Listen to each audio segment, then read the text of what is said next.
বেহেশতের পথের ইউটিউব চ্যানেলের সুপ্রিয় দর্শক শ্রোতা, আজকের এই ভিডিওটি শুরু করার আগে আমি আপনাদের কাছে একটি প্রশ্ন রাখতে চাই।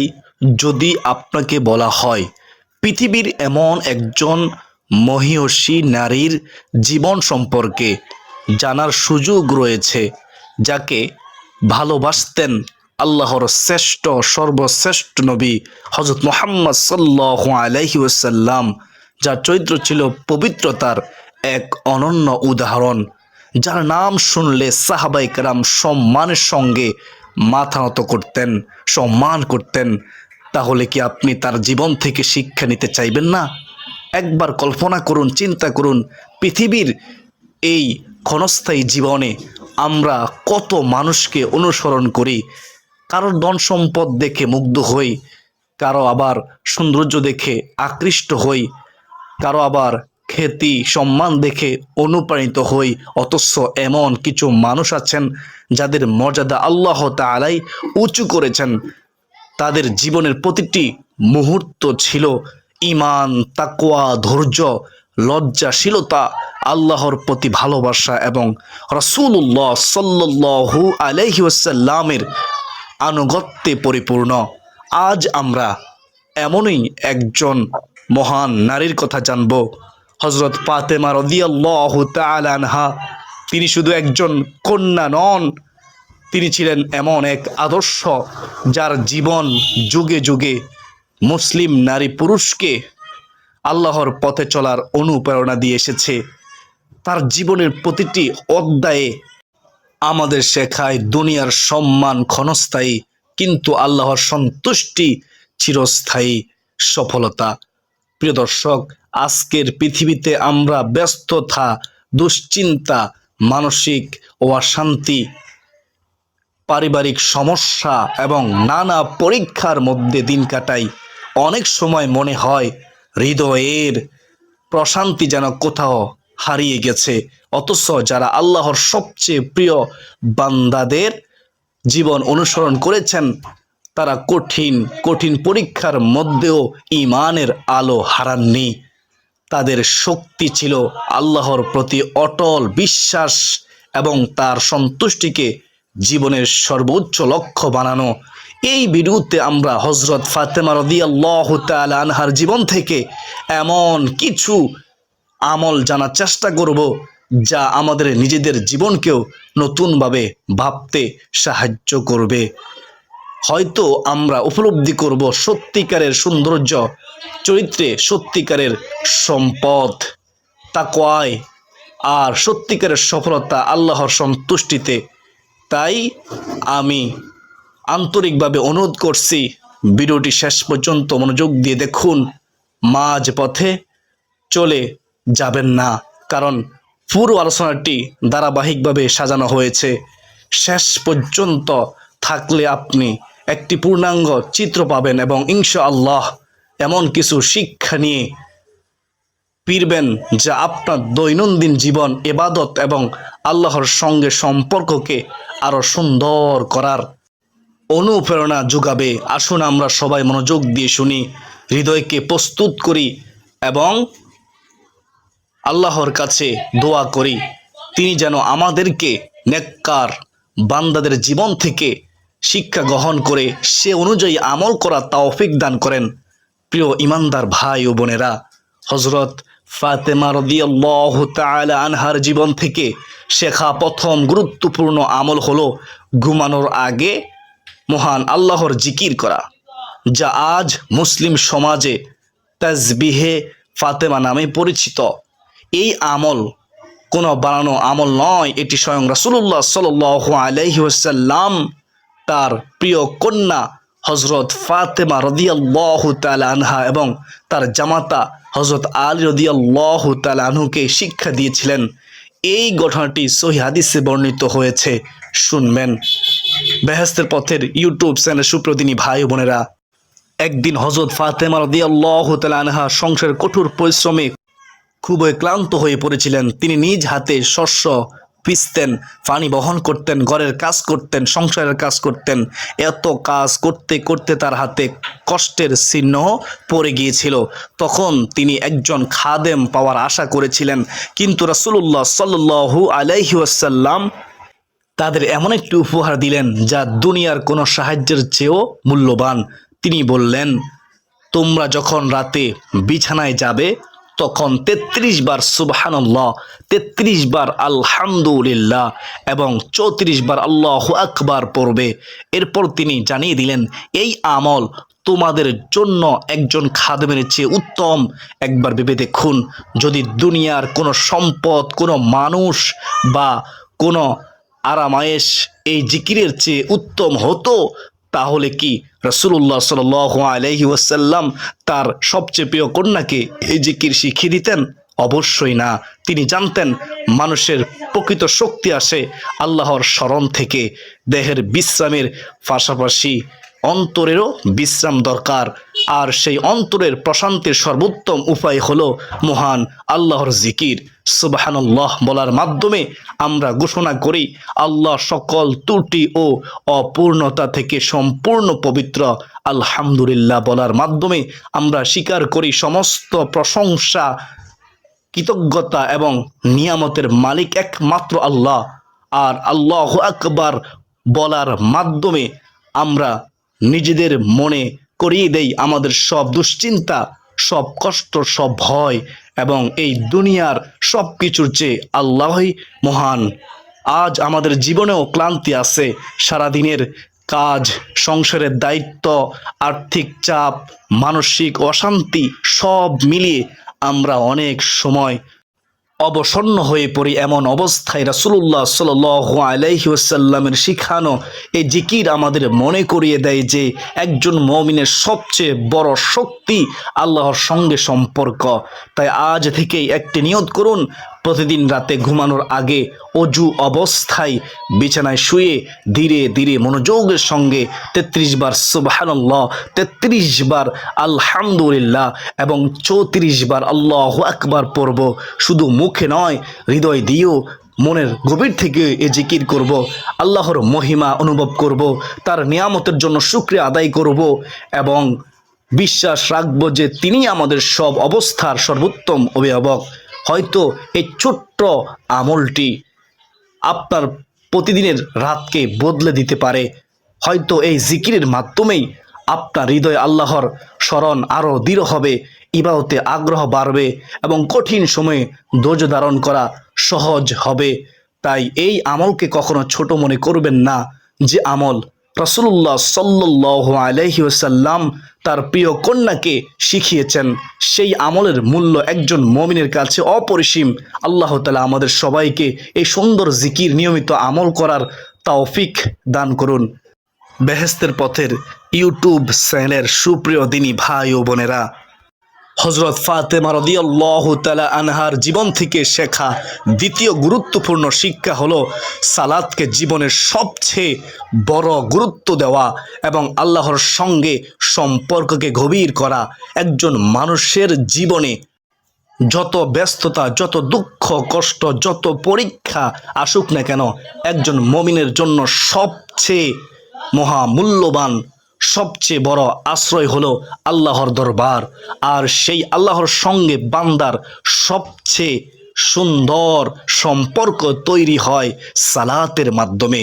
হযরত ফাতেমা রাদিয়াল্লাহু তাআলা আনহা তিনি ছিলেন এমন এক মহিয়সী নারী যার জীবন আমাদের শেখায় আল্লাহর সন্তুষ্টির জন্য জীবনকে কিভাবে পরিচালনা করতে হয়। তিনি ছিলেন রাসূলুল্লাহ সাল্লাল্লাহু আলাইহি ওয়াসাল্লামের প্রিয় কন্যা, কিন্তু সেই সম্মান তাকে ইবাদত থেকে দূরে রাখেনি, বরং মনে রাখবেন আরও তাকে বিনয়ী করেছে। প্রিয় দর্শক, একটু চিন্তা করুন, যিনি ছিলেন নবীজির ঘরের সদস্য, আহলে বায়াত, সুবহানাল্লাহ, যার মর্যাদা ছিল অনেক উঁচু, তিনিও আল্লাহর ইবাদতকে জীবনের সর্বোচ্চ স্থান দিয়েছেন। সুবহানাল্লাহ। তাহলে আমরা যারা প্রতিদিন আল্লাহর অসংখ্য নিয়ামত ভোগ করি, আমাদের কি উচিত নয় নামাজের প্রতি আরও যত্নবান হওয়া, আজ আমাদের অনেকের জীবন ব্যস্ততায় ভরা। কাজ, পরিবার, দুশ্চিন্তা, ভবিষ্যতের চিন্তা সব কিছুর মাঝে অনেক সময় নামাজ পিছিয়ে যায়, কিন্তু আমরা ভুলে যাই যে রব আমাদের রিজিক দেন, আমাদের কষ্ট দূর করেন। আল্লাহ আমাদের প্রতিটি মুহূর্ত দেখেন। তার সামনে দাঁড়ানোর সময় টুকুই আমাদের জীবনের সবচেয়ে মূল্যবান সময়। সালাত শুধু কয়েকটি শারীরিক কাজের নাম নয়। সালাত হলো, নামাজ হলো একজন বান্দার নিজের রবের সঙ্গে কথা বলা। যখন একজন মানুষ সিজদায় যায়, তখন সে পৃথিবীর সব অহংকার ছেড়ে দিয়ে আল্লাহর সামনে নিজেকে সমর্পণ করে। সেই সিজদার মুহূর্তেই একজন মুমিন তার সবচেয়ে কাছের অবস্থায় পৌঁছে যায়। হযরত ফাতেমা রাদিয়াল্লাহু তাআলা আনহার জীবন থেকে আমরা শিক্ষা পাই, দুনিয়ার কষ্ট থাকলেও ইবাদতের সম্পর্ক ছিন্ন করা যাবে না, কারণ দুনিয়ার সমস্যা কখনো শেষ হবে না, কিন্তু মহান আল্লাহর সঙ্গে সম্পর্ক শক্ত হয়ে গেলে অন্তরে এমন শান্তি আসে যা কোনো সম্পদ দিয়ে কেনা যায় না। তাই আসুন আমরা নিজের জীবনেও একটি পরিবর্তন আনার চেষ্টা করি। নামাজকে বোঝা মনে না করে আল্লাহর পক্ষ থেকে পাওয়া একটি মহান সুযোগ মনে করি, নিয়ামত মনে করি। আজ থেকে আমরা চেষ্টা করি আজান শুনলে দেরি না করে আল্লাহর ডাকে সাড়া দেওয়ার। নামাজে দাঁড়ানোর আগে মনে করি আমি সেই মহান রবের সামনে দাঁড়াচ্ছি যিনি আমাকে সৃষ্টি করেছেন, যিনি আমার সব গোপন গোপন কষ্ট জানেন। আর যদি কখনো নামাজে মন না বসে, তাহলে হতাশ না হয়ে মহান আল্লাহর কাছে সাহায্য চাইব, কারণ আল্লাহ সেই বান্দাকে ভালোবাসেন যে বারবার তার দিকে ফিরে আসে। সুবহানাল্লাহ। বেহেশতের পথের প্রিয় দিনী ভাই ও বোনেরা, হযরত ফাতেমা রাদিয়াল্লাহু তাআলা আনহার জীবন আমাদেরকে শেখায় আসল সৌন্দর্য বাহ্যিক চাকচিক্যে নয়, আসল মর্যাদা সম্পদে নয়, বরং একজন মানুষের আসল সৌন্দর্য, আসল সম্মান হলো তার আল্লাহর সঙ্গে সম্পর্ক কতটা গভীর। আল্লাহ তাআলা আমাদের সবাইকে সময় মতো সালাত আদায় করার, খুজুর সঙ্গে ইবাদত করার এবং তার সন্তুষ্টির পথে জীবন পরিচালনা করার তৌফিক দান করুন। প্রিয় ইমানদার ভাই ও বোনেরা, হযরত ফাতেমা রাদিয়াল্লাহু তাআলা আনহার জীবন থেকে শেখা তৃতীয় গুরুত্বপূর্ণ শিক্ষা হলো সব অবস্থায় আল্লাহর কাছে ফিরে যাওয়া, তার কাছে দোয়া করা, সাহায্য চাওয়া এবং একমাত্র তার উপর ভরসা রাখা। একজন মুমিনের জীবনের সবচেয়ে বড় শক্তি হলো সে জানে পৃথিবীর সব দরজা বন্ধ হয়ে গেলেও আল্লাহর রহমতের দরজা কখনো বন্ধ হয় না। মানুষ যখন অসহায় হয়ে যায়, যখন নিজের শক্তি, সামর্থ্য ও উপায় সীমিত হয়ে যায়, তখন একজন মুমিন তার দুই হাত তুলে তার রবের কাছে ফিরে যায়। হযরত ফাতেমা রাদিয়াল্লাহু তাআলা আনহার জীবন আমাদেরকে শেখায় আল্লাহর সঙ্গে সম্পর্ক শুধু সুখের সময় নয়, বরং কষ্টের সময়ও আরো গভীর করতে হয়। সুবহানাল্লাহ। কারণ এই দুনিয়া পরীক্ষার স্থান। এখানে কখনো আনন্দ আসবে, কখনো দুঃখ আসবে, কখনো আবার সহজ সময় আসবে, আবার কখনো কঠিন পরিস্থিতির মুখোমুখি হতে হবে। কিন্তু যে ব্যক্তি আল্লাহর সঙ্গে সম্পর্ক ধরে রাখে, তার হৃদয় ভেঙে গেলেও সে আশা হারায় না। প্রিয় দিনী ভাই ও বোনেরা, আমরা অনেক সময় মানুষের কাছে নিজের কষ্টের কথা বলি, সাহায্য চাই, সমাধান খুঁজি, এগুলো প্রয়োজন হতে পারে, কিন্তু আমাদের প্রথমে মনে রাখতে হবে সব সাহায্যের মূল উৎস একমাত্র আল্লাহ তাআলা। তিনি চাইলে অসম্ভবকে সম্ভব করে দিতে পারেন। দোয়া হলো একজন বান্দার সবচেয়ে সুন্দর ইবাদত। যখন একজন মানুষ নীরবে রাতের অন্ধকারে চোখের পানি নিয়ে আল্লাহকে ডাকে, তখন সে নিজের দুর্বলতা স্বীকার করে এবং আল্লাহর মহত্বকে মেনে নেয়। এই বিনয় একজন মুমিনকে আল্লাহ নিকটবর্তী করে। হযরত ফাতেমা রাদিয়াল্লাহু তাআলা আনহার জীবন থেকে আমরা শিখি দুনিয়ার কষ্ট থাকলেও অন্তরকে, আমাদের হৃদয়কে আল্লাহর সঙ্গে যুক্ত রাখতে হবে। কারণ মানুষের কাছে সব কথা বলা যায় না, কিন্তু মহান রব আল্লাহর কাছে অন্তরের প্রতিটি কথা বলা যায়। মানুষের কাছ থেকে কিছু লুকানো যায়, কিন্তু আল্লাহর কাছ থেকে কিছুই লুকানো যায় না। তাই আসুন আমরা আমাদের জীবনেও দোয়ার অভ্যাস তৈরি করি। শুধু বিপদে পড়লে নয়, সুখের সময়ও আল্লাহর শুকরিয়া আদায় করি, দোয়া করি। নিজের জন্য দোয়া করি, বাবা মায়ের জন্য দোয়া করি, পরিবার ও সমস্ত মুসলিম উম্মার জন্য দোয়া করি। দোয়া করার সময় শুধু দুনিয়ার চাওয়া নয়, আল্লাহর সন্তুষ্টি, ইমানের দৃঢ়তা, সঠিক পথে চলার তৌফিক এবং উত্তম পরিণতির জন্য প্রার্থনা করি। মনে রাখবেন, কখনো কখনো আল্লাহ আমাদের দোয়ার উত্তর সঙ্গে সঙ্গে দেন না, কারণ তিনি কোন সময়ে কোন জিনিস আমাদের জন্য উত্তম সেটা জানেন। একজন মুমিনের কাজ হলো দোয়া করা, দোয়া করা, চেষ্টা করা এবং আল্লাহর সিদ্ধান্তের উপর সন্তুষ্ট থাকা, খুশি থাকা। প্রিয় ভাই ও বোনেরা, জীবনের হায়াতের সবচেয়ে কঠিন মুহূর্তেও যদি আমাদের মুখে আল্লাহর নাম থাকে, হৃদয়ে তার উপর বিশ্বাস থাকে, একিন থাকে এবং চোখের পানিতে তার কাছে প্রার্থনা থাকে, দোয়া থাকে, তাহলে সেই হৃদয় কখনো পুরোপুরি একা হয়ে যায় না। আল্লাহ তাআলা আমাদের সবাইকে তার কাছে বেশি বেশি দোয়া করার তৌফিক দান করুন, তার উপর পূর্ণ ভরসা রাখার এবং হযরত ফাতেমা রাদিয়াল্লাহু তাআলা আনহার মতো ঈমান ও তাকওয়ার জীবন গড়ার তৌফিক দান করুন। সকলে আমিন লিখুন কমেন্টে। 40 জন যদি আমিন লেখেন, কারো না কারো আমিন শব্দ আল্লাহ কবুল করবেন ইনশাআল্লাহ। বেহেশতের পথে সুপ্রিয় দিনী ভাই ও বোনেরা, হযরত ফাতেমা রাদিয়াল্লাহু তাআলা আনহা এর জীবন থেকে শেখা চতুর্থ গুরুত্বপূর্ণ শিক্ষা হলো, আমল হলো কঠিন কঠিন পরিস্থিতিতেও ধৈর্য ধারণ করা এবং আল্লাহর উপর বিশ্বাস অটুট রাখা। এই পৃথিবীতে, এই দুনিয়াতে এমন কোনো মানুষ নেই যার জীবনে কোনো পরীক্ষা আসে না। কারো জীবনে আসে অভাবের পরীক্ষা, আবার কারো জীবনে আসে দুঃখের পরীক্ষা, আবার কারো জীবনে আসে সম্পর্কের পরীক্ষা, আবার কারো জীবনে চলে আসে ধৈর্যের পরীক্ষা। কিন্তু একজন মুমিনের বিশেষত্ব হলো সে কষ্টের মাঝেও মহান আল্লাহ তাআলাকে ভুলে যায় না। হযরত ফাতেমা রাদিয়াল্লাহু তাআলা আনহার এর জীবন আমাদের সামনে ধৈর্যের এক উজ্জ্বল উদাহরণ। তিনি ছিলেন রাসূলুল্লাহ সাল্লাল্লাহু আলাইহি ওয়াসাল্লামের কন্যা মা ফাতেমা রাদিয়াল্লাহু তাআলা আনহা, কিন্তু তার জীবনেও দুনিয়ার কষ্ট ছিল। তিনি আরাম আয়েশের জীবন বেছে নেননি, মনে রাখবেন, বরং অল্পের মধ্যে সন্তুষ্ট থাকা, কষ্টের সময় আল্লাহর উপর ভরসা করা এবং ঈমানকে শক্ত করে মজবুত করে ধরে রাখার শিক্ষা দিয়েছেন। প্রিয় দর্শক, আমরা অনেক সময় ছোট কোনো সমস্যাতেই হতাশ হয়ে পড়ি। আমরা হতাশ হয়ে পড়ি, মনে হয় কেন আমার জীবনেই এত কষ্ট, কেন আমার দোয়া কবুল হচ্ছে না, কেন আল্লাহ ডাকে সাড়া দিচ্ছে না, আমার পরিস্থিতি পরিবর্তন হচ্ছে না কেন।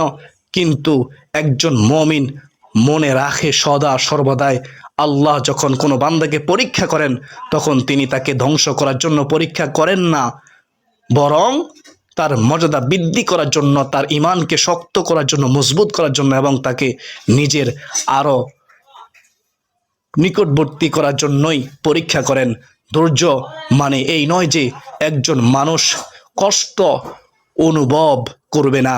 ধৈর্য মানে হলো কষ্টের মাঝেও আল্লাহর প্রতি অভিযোগ না করে তার উপর, অর্থাৎ আল্লাহর উপর পূর্ণ ভরসা রাখা, বিশ্বাস রাখা। চোখে পানি আসতে পারে, হৃদয় কষ্ট পেতে পারে, কিন্তু অন্তরে, হৃদয়ে বিশ্বাস থাকতে হবে যে আল্লাহর সিদ্ধান্তই সর্বোত্তম সিদ্ধান্ত।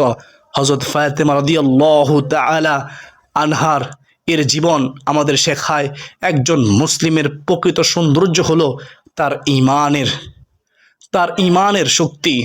যখন পরিস্থিতি কঠিন হয়, তখনই বোঝা যায় একজন মানুষ আল্লাহর উপর, মহান রবের উপর কতটা নির্ভরশীল।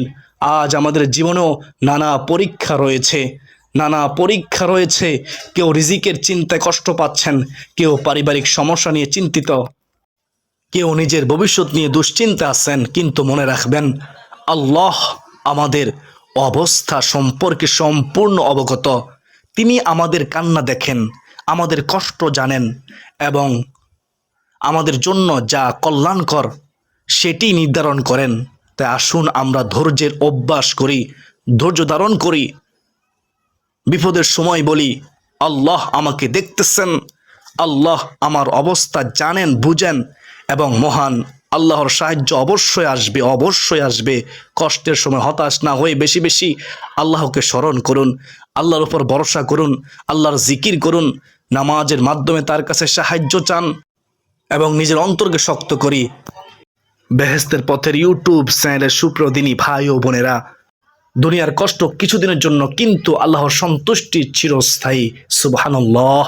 যে ব্যক্তি ধৈর্যের সঙ্গে আল্লাহর পথে অটল থাকে, আল্লাহ তার জন্য এমন দরজা খুলে দেন যা সে কখনো কল্পনাও করেনি। আল্লাহ তাআলা আমাদের সবাইকে বিপদে কষ্টে ধৈর্য ধারণ করার, সুখে কৃতজ্ঞতা থাকার এবং সব অবস্থায় তার উপর ভরসা রাখার তৌফিক দান করুন। কমেন্টে লিখুন আমিন। প্রিয় ইমানদার ভাই বোনেরা, হযরত ফাতেমা রাদিয়াল্লাহু তাআলা আনহার জীবন থেকে শেখা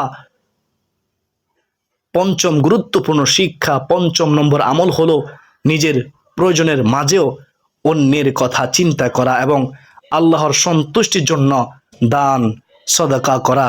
ইসলামের সৌন্দর্য শুধু নিজের ইবাদতের মধ্যে সীমাবদ্ধ নয়। একজন প্রকৃত মুমিনের পরিচয় হলো সে আল্লাহর হক আদায় করার পাশাপাশি আল্লাহর সৃষ্টির প্রতিও দয়া ও ভালোবাসা দেখায়। হযরত ফাতেমা রাদিয়াল্লাহু তাআলা আনহার জীবন ছিল ত্যাগ, সরলতা এবং আল্লাহর প্রতি ভালোবাসার এক অনন্য উদাহরণ। তিনি এমন এক ঘরে বড় হয়েছেন যেখানে দুনিয়ার সম্পদের চেয়ে ইমানের মূল্য ছিল বেশি। তার জীবন আমাদের শেখায় আসল ধনী সে নয় যার কাছে অনেক সম্পদ আছে, টাকা পয়সা আছে, বরং আসল ধনী সে যার অন্তর আল্লাহর জন্য উদার। প্রিয় দর্শক, অনেক সময় আমরা মনে করি আমার কাছে বেশি কিছু নেই, তাই আমি দান করতে পারবো না। কিন্তু আল্লাহর কাছে দানের মূল্য সম্পদের পরিমাণ দিয়ে নির্ধারিত হয় না, বরং নির্ধারিত হয় অন্তরের আন্তরিকতা দিয়ে। কেউ হয়তো অনেক টাকা দান করতে পারে, আবার কেউ সামান্য কিছু দিয়ে একজন মানুষের মুখে হাসি ফুটিয়ে দিয়ে তুলতে পারে।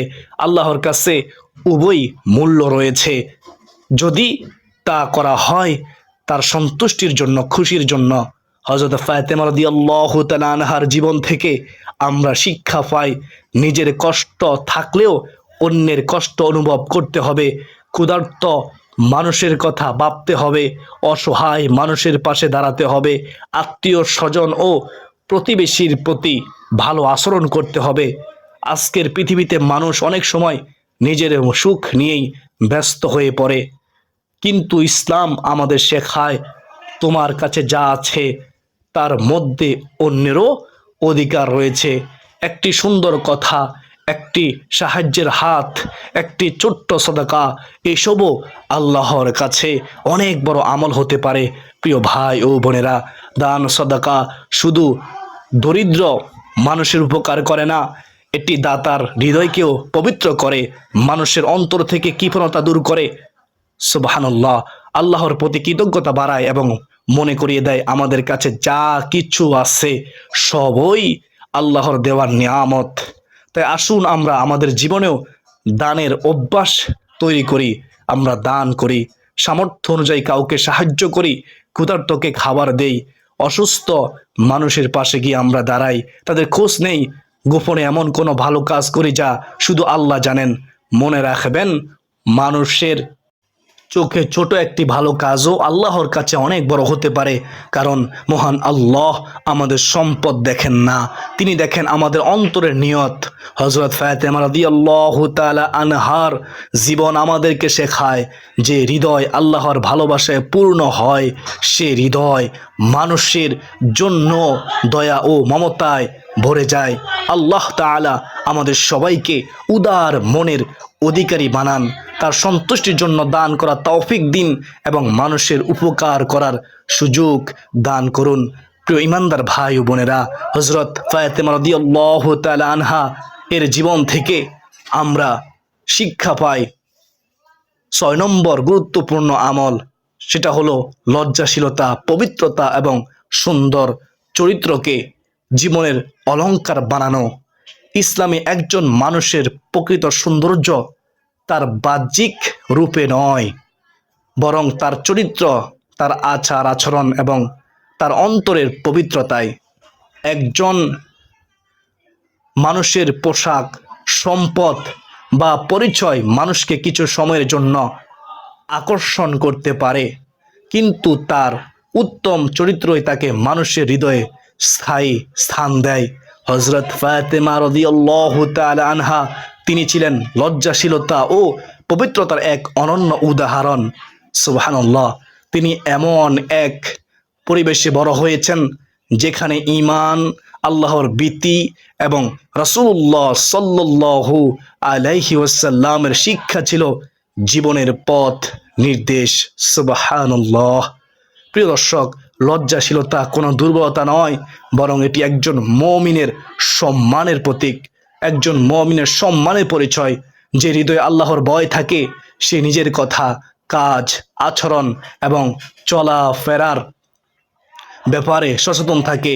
আজকের সময়ে আমরা চারপাশে এমন অনেক বিষয় দেখি যা মানুষের লজ্জাবোধ ও চরিত্রকে দুর্বল করে দেয়। কথাবার্তায়, পোশাকে, সামাজিক যোগাযোগ মাধ্যমে অনেক ক্ষেত্রেই মানুষ ভুলে যায় যে আল্লাহ সব কিছু দেখতেছেন, কিন্তু একজন মুমিন মনে রাখে মানুষের চোখ এড়ানো গেলেও আল্লাহর দৃষ্টি থেকে কিছুই গোপন নয়। তাই সে নিজের চরিত্রকে সুন্দর করার চেষ্টা করে। হযরত ফাতেমা রাদিয়াল্লাহু তাআলা আনহা এর জীবন থেকে আমাদের শেখায় একজন মুসলিমের মর্যাদা তার বিনয়, নম্রতা এবং মহান আল্লাহর আনুগত্যের মধ্যে। তিনি আমাদের দেখিয়ে দিয়েছেন একজন নারী বা পুরুষের আসল সম্মান হলো আল্লাহর কাছে গ্রহণযোগ্য হওয়া। উত্তম চরিত্রের মধ্যে রয়েছে মিষ্টি কথা বলা, সুবহানাল্লাহ, কাউকে কষ্ট না দেওয়া, অহংকার থেকে দূরে থাকা, ক্ষমা করতে শেখা, বাবা মা ও পরিবারের প্রতি সম্মান দেখানো এবং মানুষের সঙ্গে সুন্দর আচরণ করা। প্রিয় ভাই ও বোনেরা, আমরা অনেক সময় বড় বড় আমলের কথা চিন্তা করি, কিন্তু ছোট ছোট সুন্দর আচরণও, ব্যবহারও আল্লাহর কাছে অনেক মহামূল্যবান আমল। কারোর সঙ্গে ভালো ব্যবহার করা, রাগের সময় নিজেকে নিয়ন্ত্রণ করা, কারো দোষ গোপন রাখা, এইসবও একজন মুমিনের চরিত্রের মূল্যবান অংশ। তাই আসুন আমরা নিজের জীবনেও পরিবর্তন আনার চেষ্টা করি, নিজের অন্তরকে পরিষ্কার করি, কথাবার্তাকে, চালচলনকে সুন্দর করি, চোখ ও মনকে পবিত্র রাখি এবং এমন চরিত্র গড়ে তুলি যা দেখে মানুষ ইসলামের সৌন্দর্য অনুভব করতে পারে। মনে রাখবেন, দুনিয়ার সৌন্দর্য একদিন শেষ হয়ে যাবে, কিন্তু উত্তম চরিত্রের মর্যাদা আল্লাহর কাছে চিরস্থায়ী থাকবে। মহান আল্লাহ তাআলা, মহান রব আমাদের সবাইকে লজ্জাশীলতা, পবিত্রতা, বিনয় এবং উত্তম চরিত্রের অধিকারী বানান। সকলে বলি আমিন। আমাদের জীবনকে হযরত ফাতেমা রাদিয়াল্লাহু তাআলা আনহা এর মতো ঈমান ও তাকওয়ার আলোয় আলোকিত করুন। প্রিয় দিনী ভাই ও বোনেরা, হযরত ফাতেমা রাদিয়াল্লাহু তাআলা আনহা এর জীবন থেকে শিক্ষা, সপ্তম আমল, গুরুত্বপূর্ণ শিক্ষা হলো নামাজের পরেও মহান আল্লাহর স্মরণে থাকা এবং তার কাছে নিজের প্রয়োজন ও কল্যাণের জন্য দোয়া করা। একজন প্রকৃত মুমিনের সম্পর্ক শুধু নামাজের কয়েক মিনিটের মধ্যে সীমাবদ্ধ থাকে না, বরং নামাজ শেষ হওয়ার পরেও তার হৃদয় আল্লাহর সঙ্গে যুক্ত থাকে। কারণ যে হৃদয়ে মহান আল্লাহ তাআলাকে ভালোবাসে সে শুধু ইবাদতের সময় নয়, বরং জীবনের প্রতিটি মুহূর্তে তার রবকে, তার আল্লাহকে স্মরণ করতে চাই। প্রিয় দর্শক, একটু চিন্তা করুন, আমরা যখন কোনো প্রিয় মানুষের সঙ্গে দেখা করতে যাই, দেখা করি, তখন কি আমরা হঠাৎ করে সম্পর্ক শেষ করে চলে আসি? না, আমরা কিছু কথা বলি, ভালোবাসা আদান প্রদান করি, ভালোবাসা প্রকাশ করি, খোঁজ খবর নেই।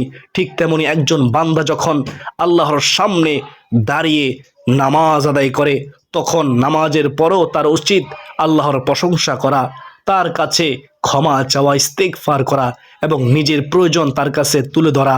রাসূলুল্লাহ সাল্লাল্লাহু আলাইহি ওয়াসাল্লাম সাহাবায়ে কেরামকে নামাজের পর বিভিন্ন জিকির ও দোয়া শিক্ষা দিয়েছেন। তার মধ্যে একটি হলো নামাজ শেষ করে 3 বার আস্তাগফিরুল্লাহ বলা এবং এরপর পড়া আল্লাহুম্মা আনতাস সালাম ওয়া মিনকাস সালাম তাবারাকতা ইয়া জাল জালালি ওয়াল ইকরাম। অর্থ, হে আল্লাহ, আপনি শান্তির উৎস, আপনার কাছ থেকে শান্তি আসে, আপনি বরকতময়। সুবহানাল্লাহ। হে মহিমা ও সম্মানের অধিকারী, কি সুন্দর এই শিক্ষা! নামাজ শেষ করার পরেও একজন মুমিন, একজন ইমানদার প্রথমেই নিজের অহংকার নিয়ে ব্যস্ত হয় না, বরং আল্লাহর কাছে ক্ষমা চায়, কারণ সে জানে, সে বুঝে আল্লাহর ইবাদত করার তৌফিকও আল্লাহর পক্ষ থেকে এসেছে। এরপর রাসূলুল্লাহ সাল্লাল্লাহু আলাইহি ওয়াসাল্লামের শেখানো জিকিরগুলোর মধ্যে রয়েছে সুবহানাল্লাহ, অর্থ আল্লাহ সব ত্রুটি থেকে পবিত্র, আলহামদুলিল্লাহ, সমস্ত প্রশংসা একমাত্র আল্লাহর জন্য, আল্লাহু আকবার, আল্লাহু আকবার, অর্থ আল্লাহ সব কিছুর চেয়ে মহান, সর্বশ্রেষ্ঠ। এই জিকিরগুলো শুধু মুখের শব্দ নয়, এগুলো একজন মানুষের অন্তরকে পরিবর্তন করে। যখন একজন মানুষ নিয়মিত আল্লাহর প্রশংসা করে, আল্লাহর গুণগান গায়, তখন তার অন্তরে কৃতজ্ঞতা তৈরি হয়। দুশ্চিন্তার সময় সে মনে করতে পারে, আমার একজন রব আছেন, যিনি আমার অবস্থা দেখতেছেন, জানেন। প্রিয় ভাই ও বোনেরা, আজ আমরা অনেক সমস্যার মধ্যে জীবন কাটাই। কারো রিজিকের চিন্তা, কারো পরিবারের সমস্যা, কারো অসুস্থতা, কারো আবার ভবিষ্যতের দুশ্চিন্তা। কিন্তু নামাজের পর কয়েক মিনিট যদি আমরা আন্তরিকভাবে আল্লাহর সঙ্গে কথা বলি, নিজের দুর্বলতা তার কাছে প্রকাশ করি, আত্মসমর্পণ করি, তাহলে আমাদের হৃদয় শান্ত হতে পারে। হযরত ফাতেমা রাদিয়াল্লাহু তাআলা আনহার জীবন থেকে আমরা শিক্ষা পাই, আল্লাহর সঙ্গে সম্পর্ককে কখনো দুর্বল করা যাবে না। দুনিয়ার ব্যস্ততা যতই থাকুক, একজন মুমিনের অন্তর যেন সব সময় তার রবের স্মরণে জীবিত থাকে। তাই আসুন আমরা চেষ্টা করি প্রতিটি ফরজ নামাজের পর কিছু সময় আল্লাহর জিকিরে কাটাতে, শুধু অভ্যাসের কারণে নয়, বরং ভালোবাসা ও আন্তরিকতার সঙ্গে আল্লাহকে স্মরণ করতে। সুবহানাল্লাহ। নিজের জন্য, বাবা মায়ের জন্য, পরিবার ও সমগ্র মুসলিম উম্মাহর জন্য দোয়া করতে। প্রিয় দিনী ভাই বোনেরা, মনে রাখবেন, যে জিহ্বা আল্লাহর জিকিরে ব্যস্ত থাকে, যে হৃদয় আল্লাহর স্মরণে নরম হয়, সেই হৃদয় দুনিয়ার অশান্তির মাঝেও এক ধরনের প্রশান্তি অনুভব করে। সুবহানাল্লাহ। আল্লাহ তাআলা আমাদের সবাইকে নামাজ কায়েমকারী, বেশি বেশি জিকিরকারী এবং তার কাছে আন্তরিকভাবে দোয়া করার তৌফিক দান করুন। প্রিয় তিনি ভাই ও বোনেরা, আজকের এই আলোচনার শেষে আমাদের একটু চিন্তা করা দরকার, আমরা আমাদের জীবনকে কোন পথে পরিচালিত করতেছি। হযরত ফাতেমা রাদিয়াল্লাহু তাআলা আনহার জীবন আমাদের সামনে একটু সুন্দর শিক্ষা রেখে গেছে। তিনি আমাদের দেখিয়েছেন, একজন মানুষের প্রকৃত মর্যাদা সম্পদে নয়, ধন সম্পদে নয়, পরিচয়ে নয়, বরং আল্লাহর সঙ্গে তার সম্পর্ক কতটা গভীর সেটার উপর নির্ভর করে। সুবহানাল্লাহ। তিনি ছিলেন রাসূলুল্লাহ সাল্লাল্লাহু আলাইহি ওয়াসাল্লামের প্রিয় কন্যা, কিন্তু তার জীবন ছিল বিনয়, ইবাদত, ধৈর্য, আল্লাহর স্মরণ এবং উত্তম চরিত্রে, উত্তম ব্যবহারে পরিপূর্ণ। তার জীবন আমাদের মনে করিয়ে দেয়, দুনিয়ার জীবন খুব অল্প সময়ের জন্য, কিন্তু আল্লাহর সন্তুষ্টির জন্য করা প্রতিটি ভালো কাজ আখিরাতে চিরস্থায়ী সাফল্যের কারণ হতে পারে।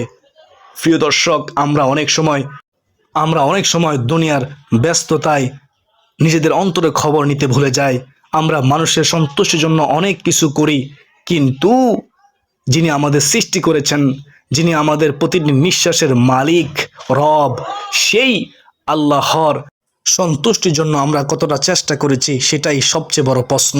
হয়তো আজকের এই ভিডিও থেকে আপনি একটি জিকির শিখেছেন, একটি শিক্ষা পেয়েছেন, অথবা নিজের জীবন পরিবর্তনে একটি নতুন অনুপ্রেরণা পেয়েছেন। মনে রাখবেন, আল্লাহর পথে ফিরে আসার জন্য কখনো দেরি করা যায় না। একটি ছোট্ট আমল, একটি আন্তরিক তাওবা, একটি চোখের পানি আল্লাহর কাছে অনেক মহামূল্যবান হতে পারে। আসুন আজ থেকেই আমরা নিয়ত করি, আমরা আমাদের নামাজকে সুন্দর করব, আল্লাহর জিকিরকে জীবনের অংশ বানাবো, ধৈর্য ধারণ করব, মানুষের সঙ্গে উত্তম আচরণ করব এবং আল্লাহর সন্তুষ্টিকে আমাদের জীবনকে সর্বোচ্চ লক্ষ্য বানাবো। হে আল্লাহ, আমাদের অন্তরকে ঈমানের আলোয় আলোকিত করুন, আমাদেরকে কোরআন ও সুন্নাহের পথে চলার তৌফিক দিন, আমাদের ভুল ত্রুটি ক্ষমা করুন, আমাদেরকে মাফ করুন, আমাদের পরিবারকে শান্তি দিন, আমাদের জীবনকে এমন আমলে পরিপূর্ণ করুন যে আমল আপনার কাছে প্রিয়। প্রিয় ভাই ও বোনেরা, মনে রাখবেন, এই পৃথিবী ছেড়ে আমরা সবাই একদিন চলে যাব। আমাদের সঙ্গে যাবে না আমাদের সম্পদ, আমাদের পরিচয় বা আমাদের দুনিয়ার অর্জন, দুনিয়ার খ্যাতি সম্মান। আমাদের সঙ্গে যাবে শুধু আমাদের ঈমান, আমাদের আমল এবং আল্লাহর প্রতি আমাদের ভালোবাসা, মহাব্বত। তাই আসুন জীবনের প্রতিটি মুহূর্তকে আল্লাহর নৈকট্য অর্জনের সুযোগ হিসেবে গ্রহণ করি। আল্লাহ তাআলা আমাদের সবাইকে হযরত ফাতেমা রাদিয়াল্লাহু তাআলা আনহার মতো ঈমান, তাকওয়া, ধৈর্য ও উত্তম চরিত্রের শিক্ষা গ্রহণ করে জীবন পরিচালনা করার তৌফিক দান করুন। আমিন ইয়া রাব্বাল আলামিন। যদি আজকের আলোচনা আপনার হৃদয়কে স্পর্শ করে থাকে, তাহলে এই শিক্ষা অন্যদের কাছেও পৌঁছে দিন। হয়তো আপনার মাধ্যমে একজন মানুষ আল্লাহর পথে ফিরে আসবে, আর সেই নেক কাজের সওয়াব আল্লাহ তাআলা আপনার আমার আমলনামায় দান করবে ইনশাআল্লাহ। মৃত্যুর পরেও, কবরে যাওয়ার পরেও সওয়াব পাবো বেহেশতের পথে। সুপ্রিয় দিনী ভাই বোনেরা, আসুন এ পর্যন্তই। সকলে সুস্বাস্থ্য কামনা করে বিদায় নিচ্ছি। যদি বেঁচে থেকে আবারও দেখা হবে ইনশাআল্লাহ। ওয়া মা আলাইনা ইল্লাল বালাগ। আসসালামু আলাইকুম ওয়া রাহমাতুল্লাহি ওয়া বারাকাতুহু।